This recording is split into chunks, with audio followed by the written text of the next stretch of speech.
Aujourd'hui, merci bien. Aujourd'hui, c'est GS1 à l'honneur. Normalement, on doit être une quinzaine de participants à ce webinaire.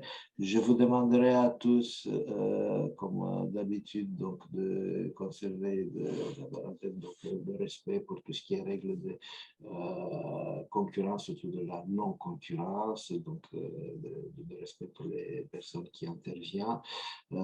Comme d'habitude, il y aura d'autres personnes qui vont venir pendant le webinaire, il n'y a pas de problème. Et ce webinaire va se passer. Je vois que c'est venu enregistré, donc chacun doit appuyer sur le j'ai compris. OK. Donc, il y aura une première partie, donc présentation par Aidan Limati, et après, donc, il y aura une partie des questions-réponses. Juste avant de démarrer, je vous demanderai bien de faire un petit tour de table pour voir qui sont les premières personnes en présence. Non, Alexandra ne veut pas Non, s'exprimer. on n'a pas le temps pendant les webinaires de faire de tour de table. On ne fait pas de tour de table. Ah, mais vous avez les personnes qui sont OK. Très bien. Bon, Aidan, on y va. Je vous laisse la main. Ouais, super. Alors, je vais donc partager mon écran. Attendez, je vais juste couper Teams.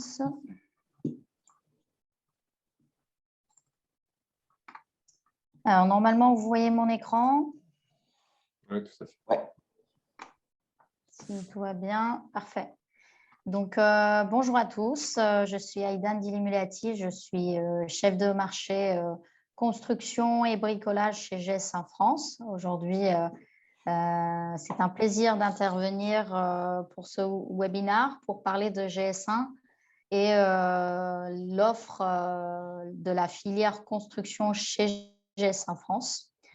Donc, je démarre avec l'ordre du jour. Ça va se dérouler de cette manière. Je vais présenter GS1 et GS1 France, la filière construction chez GS1 France et pour être plus concret et plus parlant, je vous propose de faire une illustration d'utilisation des standards GS1 dans le secteur. Donc, n'hésitez pas si vous avez des questions, il y aura une session vers la fin de questions-réponses. Donc, notez bien les questions. Alors, pour démarrer, alors GS1, vous connaissez, certains d'entre vous peut-être ne connaissez pas très bien le nom, mais en tout cas, vous le connaissez sans le savoir, puisque GS1 était né il y a 50 ans. On est connu par des milliards de bips dans les grandes surfaces. À chaque fois, quand vous scannez le produit pour le paiement, donc au niveau de la caisse. Et donc, GS1, avec ses codes barres, est devenu un symbole du monde de la consommation et au-delà même des produits des grandes consommations. C'est donc la manière d'identifier les produits avec le code barre que vous voyez ici, tout au long de la supply chain. Donc, il a été né il y a 50 ans, donc au début des années 70. Au départ, donc, quelques sociétés se sont entendues pour adopter ce petit code barre afin d'améliorer le process de passage en caisse. Donc, ils ont d'une manière adopter les règles communes, de identification des produits. Et donc, c'est de là qu'étaient nés les codes barres. Et au cours de ces années-là, GS1 s'est développé autour de deux axes principaux. Donc, d'une part, l'ouverture à d'autres filières. Donc, on a été créé par le secteur du PGC, donc produits de grande consommation.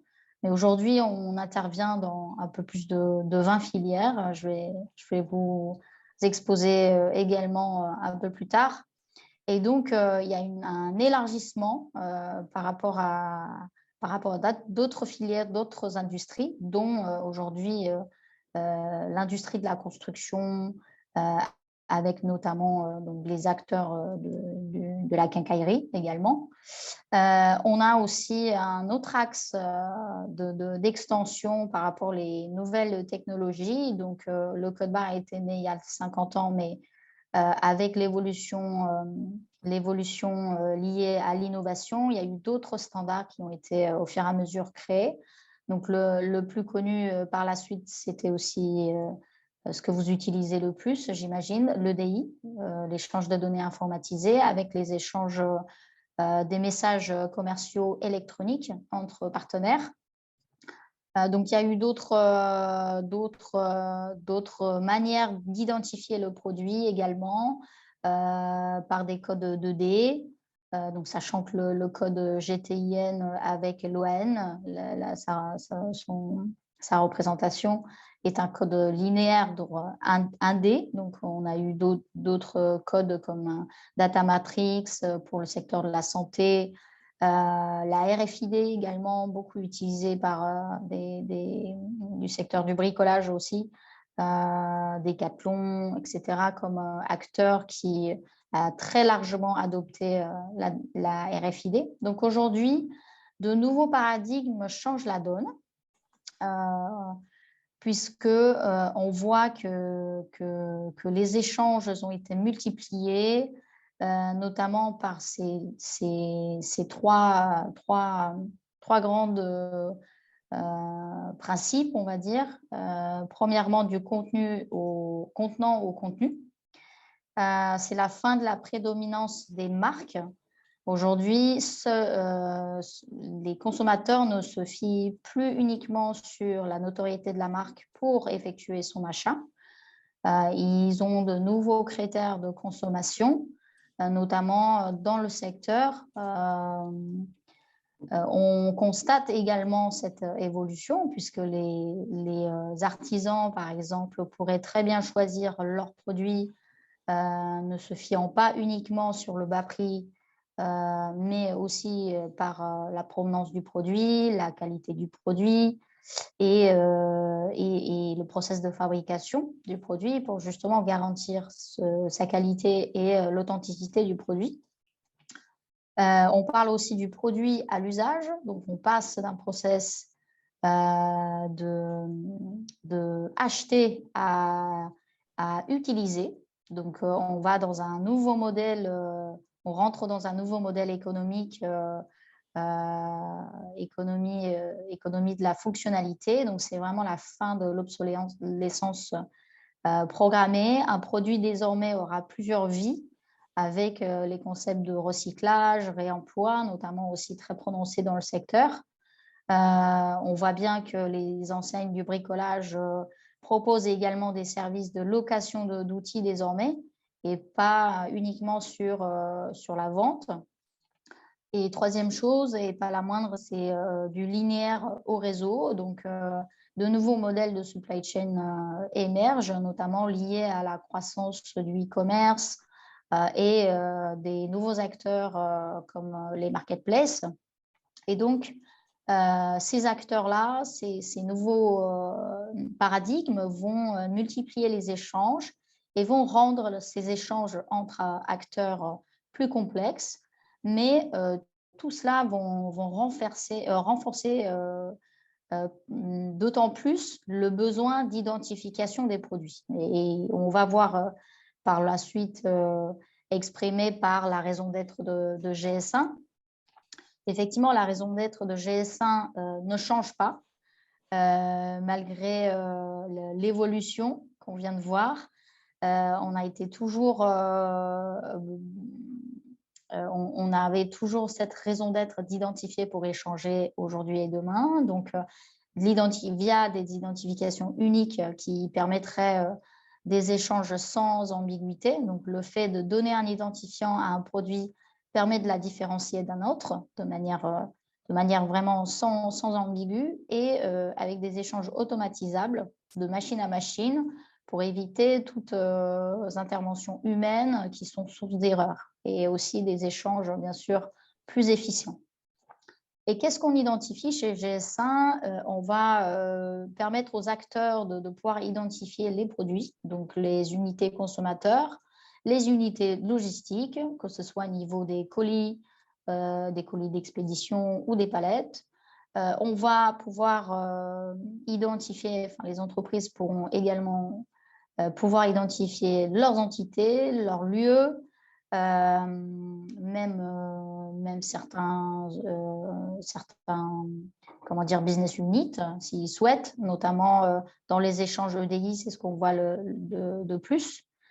Et les pièces et composants et équipements, donc ce sont des biens durables. Et de plus en plus, on parle des pièces détachées aussi dans la maintenance. Donc, ce qui vaut aujourd'hui et on parle notamment des trois grandes typologies d'échanges, donc les échanges commerciaux et transactionnels. Donc c'était déjà grandement utilisé. Les standards sont déjà bien utilisés là-dedans. Les échanges dans la supply chain pour tout ce qui est de la gestion logistique des produits. Et des suivis du cycle de vie des produits. Donc là, on parle plus des données, des informations de traçabilité, de maintenance et des opérations, donc qui nécessiteraient un suivi de ces infos dans le temps. Et le fondement du système GS1 est stipulé par ces trois piliers, je dirais.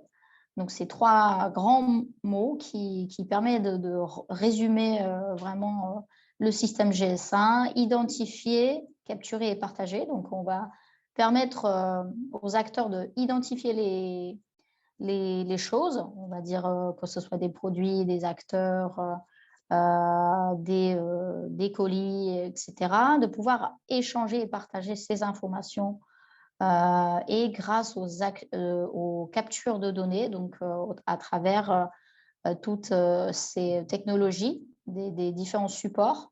On voit ici donc le code barre linéaire, on voit des codes barres 2D et la RFID également, pour un exemple. Et donc, vous voyez bien que par rapport au niveau code, il y a cette structure par rapport les 13 chiffres que vous connaissez tous.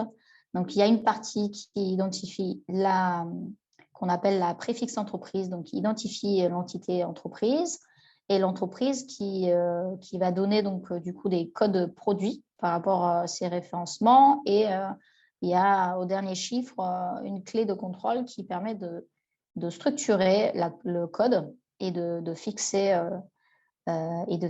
la structure. Donc, au niveau des partages, une fois qu'on a le code et le support, on va essayer de partager ces informations via des solutions interopérables. Donc, l'idée d'utiliser un standard, c'est justement de pouvoir garantir l'échange entre les différentes solutions, que ce soit en interne ou externe à l'entreprise. Donc là, ici, vous avez un exemple de fiche produit qui fait partie des standards GS1 également.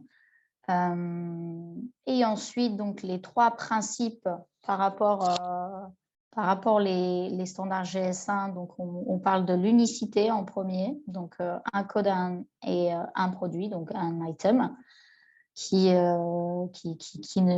va vraiment garantir le non-ambiguïté d'identification.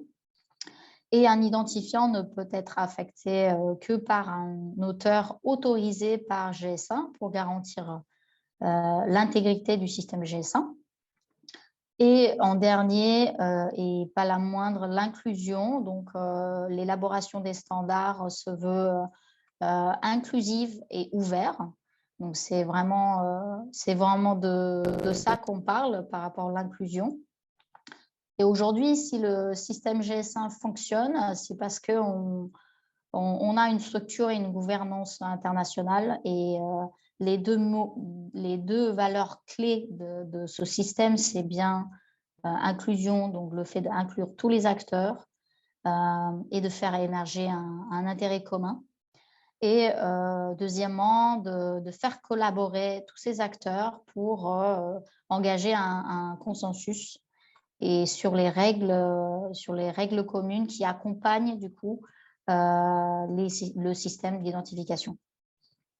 Donc aujourd'hui, GS1 au niveau global, que ce soit au niveau global ou au niveau local, on est présent dans 150 pays et dans 116 pays, on a notre propre organisation GS1. C'est le fait de GS1 France. Donc, c'est quand le pays dispose d'un bureau physique pour gérer les entreprises qui souhaitent utiliser le système standard. On est neutre à but non lucratif, donc chez GS1 ou GS1 France, on n'a pas de parti, on ne parle pas de prix, pas de parti pris. Et on a été créé par les entreprises il y a 50 ans au service des entreprises, puisque c'est des entreprises qui donnent des orientations des travaux chez GS1. On se veut collaborative et inclusive, donc c'est les deux valeurs que j'avais précédemment parlé. Et aujourd'hui, ce système qui a été grandement développé dans le secteur des produits de grande consommation est utilisé dans plein d'autres secteurs. Donc aujourd'hui, chez GS1 France, on couvre plus de 18 filières. Vous voyez parmi eux bâtiment, bricolage, le e-commerce, l'électroménager, l'énergie, ferroviaire, donc même des secteurs très industriels, vous voyez.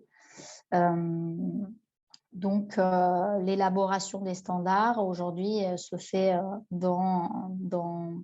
au-delà de son origine, donc au-delà du produit de grande consommation. Et pour parler plus précisément de la filière construction, c'est chez GS1 France, on va d'abord aborder un petit peu les enjeux. Les enjeux du secteur aujourd'hui qui a été exprimé par les acteurs sont multiples. Donc aujourd'hui, on a un enjeu de continuité numérique que les acteurs souhaitent relier, garantir. Donc, supprimer les ruptures d'information entre les acteurs dans la chaîne de valeur, faciliter la gestion du cycle de vie produit, donc ça, on en a un peu parlé aussi, par rapport aux informations de traçabilité. On souhaite garantir ces informations tout au long du cycle de vie. Quand on parle dans le secteur, c'est bien depuis la création du produit, donc depuis même la conception jusqu'à fin de vie. C'est appliqué au niveau produit, mais aussi au niveau de l'ouvrage, puisque l'ouvrage est un ensemble de tous ces objets, je dirais, et systèmes. Adopter des solutions de traçabilité interopérables, donc justement permettrait aux acteurs de pouvoir s'échanger plus facilement et même au niveau des choix des solutions, de pouvoir adopter des solutions plus facilement puisqu'ils seront interopérables et qu'ils se parlent entre eux.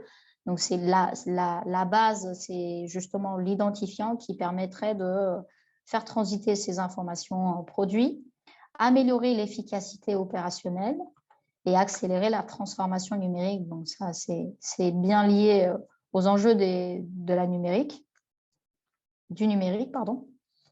Et aujourd'hui, au niveau de la collaboration dans la filière, on a réuni tous ces acteurs-là qui sont souciants du futur de cette belle filière et qui se veut montrer donc pionnière dans la digitalisation et dans la transformation numérique de la filière et en adoptant des standards du marché, puisque des choses qui existent.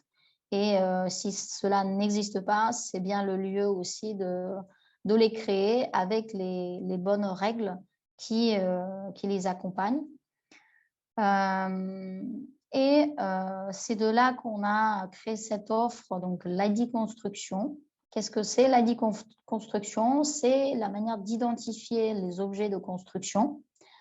Donc, on veut dire soit de manière unique, mais on n'a pas encore de solution préconisée. On sait que en fonction des exigences des acteurs et des sous-secteurs. Certains se veulent identifier de manière vraiment sérialisée pour identifier deux mêmes objets, et certains ne veulent juste identifier le produit au niveau produit et nomenclature. Donc, pendant tout le cycle de vie, pour faciliter la traçabilité de ces produits et des ouvrages. Donc, on va pouvoir donner des identifiants aux produits, aux lieux et aux acteurs. C'est vraiment un triptyque, une gestion de ces trois relations. Et on dispose des solutions côté GS1 avec des codes qui permettraient d'identifier toutes ces choses-là, je dirais. Et à travers donc un marquage de l'identifiant unique, soit sur une étiquette, soit via un tag RFID.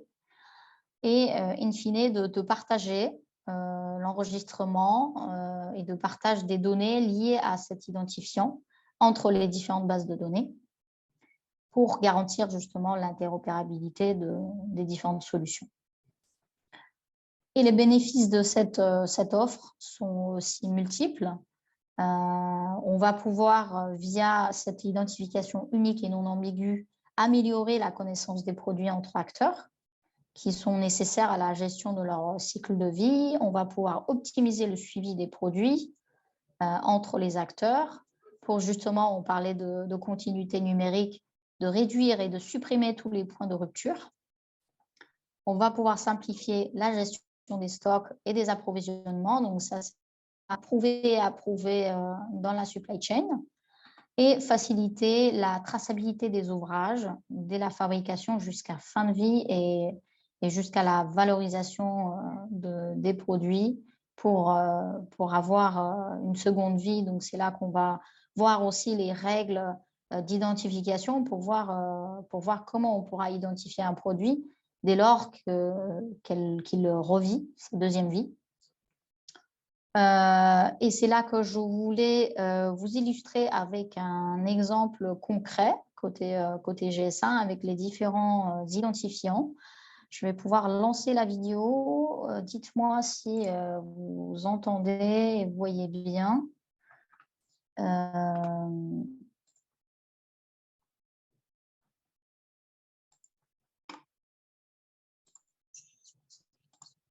Est-ce que vous entendez? On t'entend toi. Non. Et la vidéo, est-ce que vous l'entendez? Non, on n'entend pas la vidéo. Non. D'accord. Du coup, on va faire comme ça. Je vais voir si... Identifiers make the entire building life cycle more efficient. Est-ce que ça va? On entend, oui. C'est en anglais. Oui, tout à fait, c'est en anglais. Donc, je repars depuis le début. GS1 standards and identifiers make the entire building life cycle more efficient, from design through to procurement, commissioning, handover, ongoing maintenance, and recycling. Let's see where GS1 standards and assets tags can help in an example plant room setting. There are a number of unique identification keys used here. These include GTINs identifying products and parts, GIAIs identifying maintainable assets, GRAIs identifying returnable assets, GSRNs identifying people, GLNs identifying locations. Meet Jane, whose GSRN identifies her as being a designer. Jane uses GS1 standards to check that the items installed in the plant room match her specifications. This plant room is identified by a unique GLN.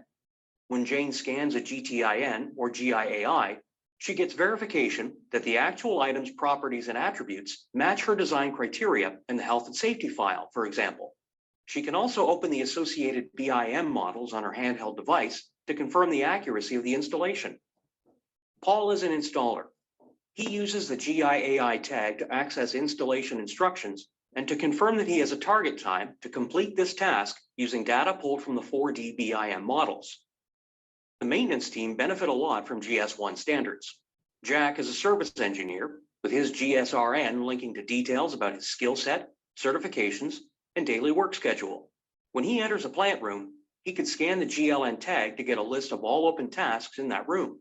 Jack uses the GI AI to access the manufacturer's data and the maintenance history of an asset.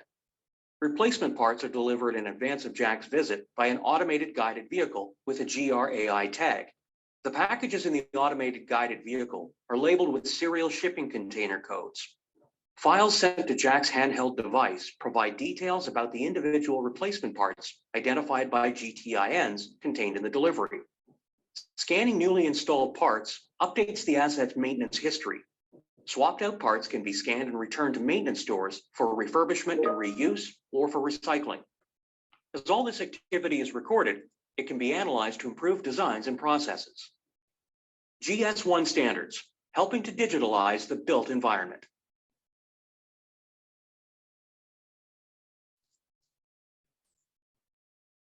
Alors, donc, c'est notre homologue GS1 Irlande qui avait fait cette vidéo. Je vais revenir sur les slides. Donc, qui illustre vraiment de manière très concrète quelles sont les possibilités. Aujourd'hui, c'est justement le potentiel d'utilisation des standards GS1. C'est pas quelque chose qui est utilisé, mais on voit bien qu'il y a du potentiel et que tous ces acteurs, tous ces lieux et des objets de construction pourront avoir un identifiant unique pour établir leurs liens et justement de garantir les informations autour de ces choses-là pendant tout le cycle de vie. C'est un peu ce qui est exigé aussi dans la partie réglementation, puisque avec le BIM, c'est ce qui est exigé, avec notamment tout ce qui est sur l'économie circulaire, la loi AGEC. Il va aussi proposer des moyens d'action à travers la traçabilité. Donc, ce sont des moyens aux acteurs de garantir l'authenticité, garantir la qualité des informations au niveau des produits, au niveau des relations entre partenaires. Donc, certaines choses sont déjà utilisées et bien déployées, comme le DI. Je sais que les membres de EDENI sont très familiers aussi avec le DI et sachez qu'il y a d'autres perspectives d'utilisation des standards GS1 dans le secteur. Et donc, après, si vous avez des questions, je suis à votre écoute et à votre disposition. J'espère que la présentation a été claire, surtout par rapport à la raison d'être de GS1 et le système d'identification. Donc, je vais m'arrêter là et prendre les questions s'il y en a. Merci beaucoup, Aidan. Donc, déjà, la présentation super claire et rentrée dans le temps, c'est parfait, ça a été bien chronométré dès le début. On est pile à 30. Ça va. Voilà, donc, donc on attend des questions. Je me permets de venir avec une première question. Au début de ta présentation, tu as utilisé le mot BIPS. Donc, si tu veux dire ce que ça veut dire exactement. Ah oui, le BIP, c'est vraiment le son de scan. Hein. Oui, voilà. Ce n'est pas un acronyme, c'est juste le son du scan quand vous passez en caisse.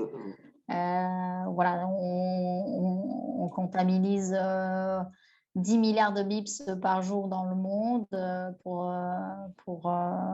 pour l'utilisation de ce petit code barre qui est devenu vraiment le symbole de la distribution. Donc, c'est le… Voilà. J'ai une deuxième question un peu plus sérieuse cette fois-ci. Tu parlais des identifiants qui sont uniques pour chaque produit. C'est une question qui m'a été posée il y a 2 jours. Ce nombre d'identifiants, il est techniquement limité ou illimité? Alors, moi, je dirais qu'on a, au niveau de chaque pays, donc on a parlé de 150 pays et 116 pays, on a des tranches en fait de codifier, enfin, de la préfixe qu'on attribue aux entreprises. Et au niveau de la France, moi, je dirais qu'il n'y a pas de souci d'attribution de code. On est vraiment loin de la limite de l'attribution des préfixes entreprises pour les entreprises. Mais malgré tout, c'est pas pour ça qu'on se limite pas des règles, qu'on se fixe pas des règles, parce qu'en fait, un identifiant qui est donné à un produit ou un lieu ou voilà, un asset aura tout le sens, et on pourrait donc garantir l'intégrité de tous ces codes si ces codes ont été utilisés dans un environnement avec des règles. Donc, c'est aussi le rôle de GS1 et GS1 France de bien définir ces règles qui accompagnent ces codes. Donc, au niveau d'attribution de code, si c'est ta question, il n'y a pas de limite. Enfin, il n'y a pas de limite. Si, il y a une limite, mais on est loin de la limite. Donc, il n'y a aucun souci pour attribuer des codes au niveau de GS1 France. Mais c'est plus loin qu'on doit y penser. Donc, c'est plus pour garantir l'intégrité du système qu'on doit bien attribuer les codes, que ce soit au niveau des préfixes, que ce soit derrière l'entreprise qui codifie, que ce soit toujours au respect des règles fixées chez GS1. Donc, Ok, merci pour ma part, c'est bon. j'espère que c'est clair pour toi. Ouais. Oui, tout à fait. Alors, je me permets de regarder la discussion. Alexandra, si tu as eu d'autres questions, n'hésite pas à remonter. Ouais, non, si, il y a une question. Pouvez-vous détailler comment se gère la partie numéro d'article, entre guillemets, numéro d'article du code du code GTIN entre le code société et la clé de vérification? Ouais, du coup, je vais revenir sur cette slide.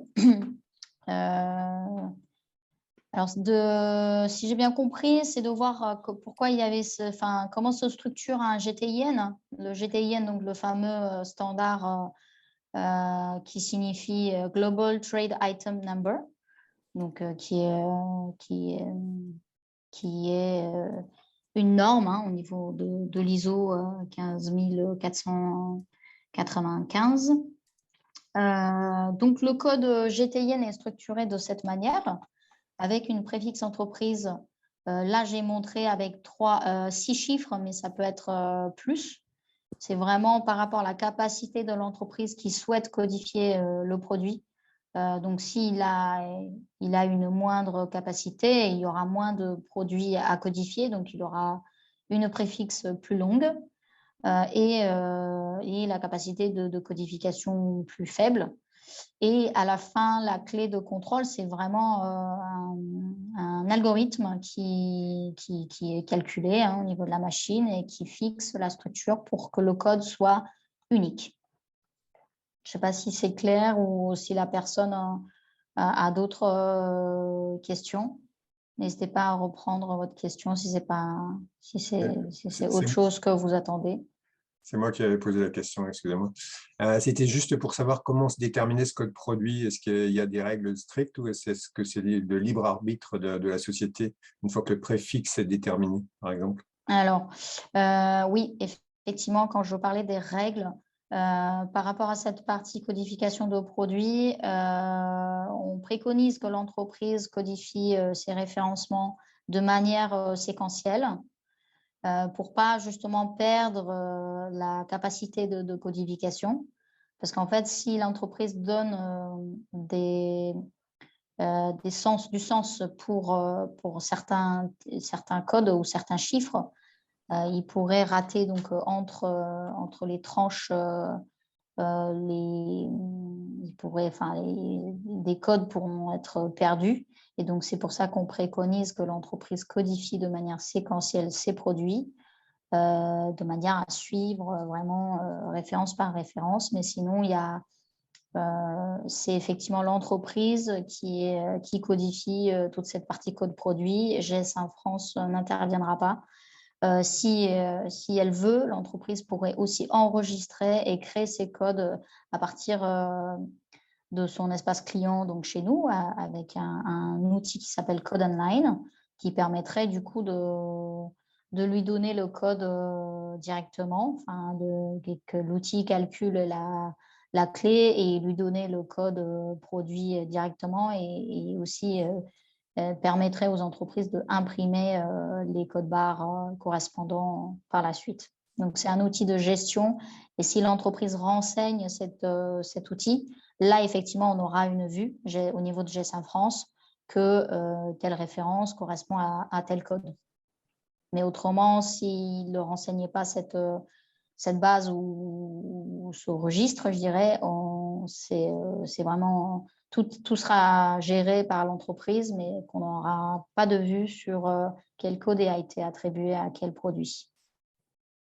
Je ne sais pas si c'est clair pour vous, du coup. Ouais. De part de mon expérience, je peux témoigner que c'est plus intéressant, enfin, à nos yeux, ça a été plus intéressant de structurer suivant nos habitudes en tant que fabricant cette partie, ce code produit, parce qu'on a une certaine logique. Il n'y a pas de bonne ou mauvaise logique, c'est une logique qui appartient à l'entreprise et tous les participants, les intervenants peuvent se retrouver à la lecture même de ces chiffres qui peuvent paraître barbares pour d'autres, mais si on respecte une logique, les gens de l'entreprise, que ce soit un conditionnement, que ce soit des ADV, que ce soit des commerciaux, quand ils sont peu aguerris à ces chiffres, ils arrivent à savoir de quoi ils parlent juste en regardant ce code.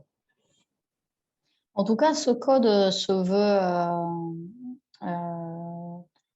n'a pas de sens. Donc, on ne veut pas donner de sens à un code, justement pour permettre de garantir l'unicité du code. Et donc, c'est l'entreprise qui codifiera ses produits, mais il vaut mieux pas qu'ils se disent 10 c'est une couleur, 20 c'est une autre couleur, puisque entre-temps, on ne sait pas combien de codes on aurait perdu de cette manière. Donc, le code est non significatif, en tout cas.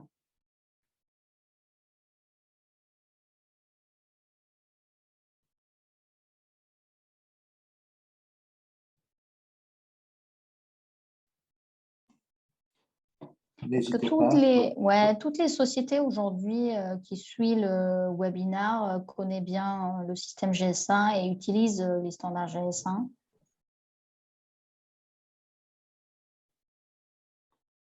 Et au niveau de l'EDI aussi, je sais que c'est aussi quelque chose qui a été proposé, mais qu'on n'a pas du coup aujourd'hui le temps de traiter plus largement. Mais sachez que des profils spécifiques de messages existent pour le secteur, notamment pour la construction, donc pour le bâtiment. Au niveau de l'EDI, il y a des messages spécifiques au profil du secteur qui existent, en intégrant notamment des spécificités du métier. Si besoin, moi je suis à votre disposition. N'hésitez pas, même après le webinaire, de revenir vers GS1 et GS1 France si vous avez une question là-dessus. Est-ce qu'il y a d'autres questions en attente? Je vois. Dans le chat, non, il n'y en a plus. Il y a juste Thierry qui répond. Pour notre part, pas de code GTIN à l'heure actuelle, mais c'est en réflexion. Mais sinon, pas d'autres questions. Et à quoi ça fait référence? Parce que je n'ai pas suivi la discussion. Je pense que c'est par rapport à votre réponse. pour Ah, les, d'accord. les codes GTN, savoir qui, Ah oui, par rapport à ma qui question de l'utilise si pas. j'utilise, ouais, Exactement. Oui. pas de code. D'accord. Bon, s'il n'y a pas d'autres questions, je remercie à tous les participants. Je remercie tout spécialement à Aidan. Donc, encore une fois, si vous avez besoin des éléments de rentrer en contact avec elle, donc c'est GS1 ou sinon, Edouard va vous donner les coordonnées, donc n'hésitez pas. Et encore une fois, merci à tous. Le temps, ben, c'est parfait, le timing. Pile poil, nickel. Voilà. Et on se reverra pour un prochain webinaire. Donc, dans un mois, c'est chaque dernier Jeudi jeudi Du du mois. mois. Voilà, encore une fois, merci à tous et je vous souhaite une bonne journée et tout spécialement à Aidan. Encore une fois, merci. Merci à tous. N'hésitez pas. Bonne Au journée. revoir. Au revoir. Bonne journée.